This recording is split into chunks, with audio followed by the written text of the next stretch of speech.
इस हफ्ते एआई की दुनिया में इतनी तेजी से चीजें बदली हैं कि ऐसा लग रहा है मानो टेक्नोलॉजी का कैलेंडर फास्ट फॉरवर्ड पर चल रहा हो।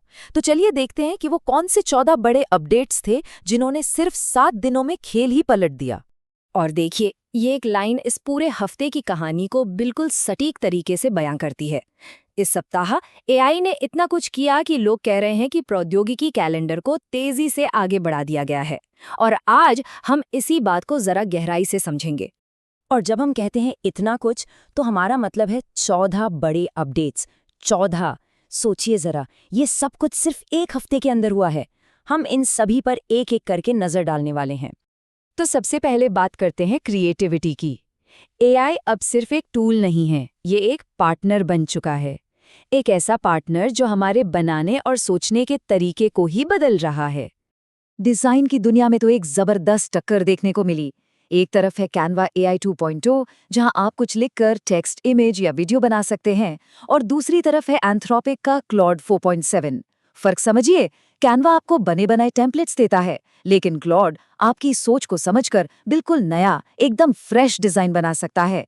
ये सच में डिजाइन का भविष्य है। और इस रेस में मेटा भला कैसे पीछे रह सकता है? उन्होंने लॉन्च किया है म्यूज स्पार्क। ये एक नया एआई टूल है जो खास तौर पर टिकटॉक और इंस्टाग्राम क्रिएटर्स के लिए बनाया गया है। तो क्या अब अगला वायरल ट्रेंड या वीडियो कोई एआई बनाएगा? लगता तो यही है कि मेटा की यही कोशिश है।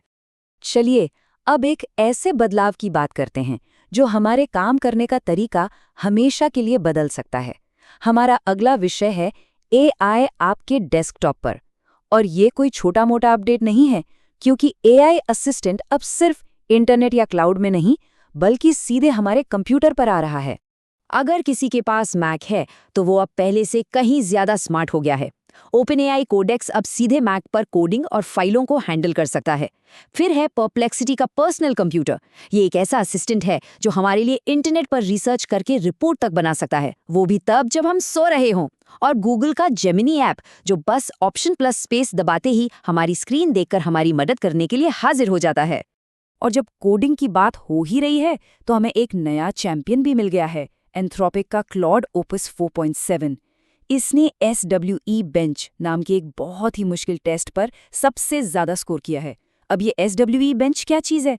इसे कोडिंग की दुनिया का ओलंपिक समझ लीजिए, और क्लॉड ने इसमें गोल्ड मेडल जीत लिया है। अब जरा बड़े पैमाने पर देखते हैं। बात करते हैं बड़ी बड़ी टेक कंपनियों की और उनके बीच चल रही एआई की हथियारों की दौड़ की। माइक्रोसॉफ्ट ने इस हफ्ते एक नहीं, दो नहीं, बल्कि 3 बड़े दाव एक साथ चले हैं। उन्होंने टेक्स्ट, आवाज और इमेज तीनों के लिए अलग अलग एआई मॉडल लॉन्च कर दिए हैं। टेक्स्ट ट्रांसक्रिप्शन के लिए MAI ट्रांसक्राइब 1, आवाज बनाने के लिए MAI वॉइस 1 और तस्वीरें बनाने के लिए MAI इमेज 2। लेकिन ये दौड़ सिर्फ बंद दरवाजों के पीछे नहीं हो रही है। गूगल ने अपना जेमा 4 मॉडल ओपन सोर्स कर दिया है। ये डेवलपर्स के लिए एक बहुत बड़े तोहफे जैसा है, क्योंकि अब वो इस पावरफुल टूल का मुफ्त में इस्तेमाल कर सकते हैं। और वहीं दुनिया के दूसरे कोने से अलीबाबा का QN 3.6 प्लस ये दिखा रहा है कि एआई की दुनिया में अब सिर्फ अमेरिका का दबदबा नहीं रहा। अब एक बहुत ही जरूरी बात, एआई का इस्तेमाल अब सिर्फ कुछ बनाने के लिए नहीं, बल्कि हमें बचाने के लिए भी हो रहा है। प्रोजेक्ट ग्लासविंग को ही देख लीजिए। ये एंथ्रोपिक की अगुवाई में Amazon, गूगल और माइक्रोसॉफ्ट की एक मिलीजुली कोशिश है। ये सब मिलकर क्लॉड मिथोस मॉडल का इस्तेमाल कर रहे हैं ताकि सॉफ्टवेयर में छिपी खतरनाक कमजोरियों को ढूंढा जा सके। ये एक तरह से एआई को ही एआई के खिलाफ इस्तेमाल करने जैसा है, ताकि हमारी डिजिटल दुनिया ज्यादा सुरक्षित हो सके। $20 अरब। जी हाँ, इतना पैसा ओपनएआई अगले 3 सालों में सिर्फ सेरेब्रस एआई चिप्स पर खर्च करने वाला है। इसका मतलब साफ है, एआई की लड़ाई अब केवल सॉफ्टवेयर की नहीं, बल्कि हार्डवेयर की भी हो गई है। जिसके पास सबसे तेज और सबसे पावरफुल चिप्स होंगी, वही इस रेस में आगे निकलेगा।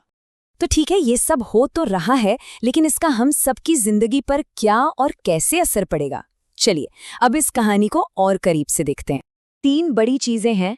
पहला, शिक्षा के क्षेत्र में गूगल का जेमिनी अब भारतीय छात्रों को नीट परीक्षा की तैयारी मुफ्त में कराएगा, जो लाखों छात्रों के लिए एक गेम चेंजर हो सकता है। दूसरा, कमाई का नया तरीका। ओपनएआई अब चैट जीपीटी के फ्री वर्जन में विज्ञापन दिखाने वाला है, तो तैयार हो जाइए, अब एआई से भी एड्स देखने को मिलेंगे। और तीसरा, हमारी ऑनलाइन सुरक्षा। यूट्यूब डीप फेक का पता लगाने की अपनी तकनीक को और भी मजबूत कर रहा है। तो सवाल ये है कि YouTube ये कर कैसे रहा है। इसके 3 आसान स्टेप्स हैं। सबसे पहले AI टूल्स किसी भी पब्लिक फिगर के संभावित डीप फेक को पहचानते हैं। फिर उस कंटेंट को अपने आप रिव्यू के लिए फ्लैग कर दिया जाता है। और अगर ये पक्का हो जाता है कि वो डीप फेक है, तो गलत जानकारी फैलने से रोकने के लिए उसे हटा दिया जाता है। तो ये सब कुछ हुआ सिर्फ 1 हफ्ते में।